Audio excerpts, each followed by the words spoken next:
பிரம்ம முகூர்த்தம்னு வேதங்கள் சொல்லப்பட்டது 3 மணிலேருந்து 6 மணி வரைக்கும். ஆனால் நடுவில் இடைப்பட்ட நேரத்தில் 1.5 மணி நேரம் வெப்பமும் இருக்காது, குளிரும் இருக்காது, இரண்டும் சமமாக இருக்கும். அந்த சூழ்நிலையில் ஏற்கனவே கேட்ட கேள்விக்கு தகுந்த மாதிரி அது நம்மளை எப்படி பாதிக்குது? பிரபஞ்சத்திலேருந்து வர ஆற்றல்கள் காலையில் அந்த 4 to 6க்குள்ளே 1.5 மணி நேரம் என்ன ஆகுதுன்னா, வெப்பமும் குளிரும் சமப்படுத்தப்படுது. அந்த சமப்படுத்தப்படுறதுனால அங்கே வசிக்கிற மனிதர்கள் எல்லோரும் மூளை ஆல்பாங்கிற கதிர்களை வெளியிட்டு ஒரு விதமான அமைதியான சூழ்நிலைக்கு தள்ளப்படுது. அது நம்ம தியானம் பண்ணி எப்படி ஒரு அமைதி வருதோ அதுக்குண்டான ஈக்குவலான ஒரு நிலை அது இயல்பாகவே 4 to 6 கிடைக்குது.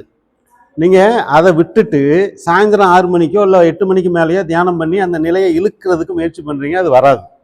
ஸோ அப்படி முயற்சி பண்ணி நமக்கு முயற்சி இல்லாமலே வரணும்னா காலையில் பிரம்ம முகூர்த்தம் அப்படின்னு சொல்லக்கூடிய அந்த நேரத்தில் நம்ம உட்காந்து தவம் பண்ணணும்னு அவசியம் இல்லை. முதுகுத்தண்டை நிமித்தி வச்சுக்கிட்டு உட்காந்திங்கனாலே அந்த பவரை உங்களால் இழுக்க முடியும். அப்போது பூமியில் வெப்பம் குளிர் இதெல்லாம் சமப்படுத்தி நமக்காகவே இயற்கை ஒரு அற்புதமான சூழ்நிலையை ஏற்படுத்தி கொடுக்குது. அந்த டயத்தை நம்ம பயன்படுத்திக்கிறதுக்காகத்தான் பிரம்ம முகூர்த்தம்னு சொல்லி நம்ம முன்னோர்கள் அந்த நேரத்தை முக்கியமானதாக குறித்து வச்சுருக்காங்க.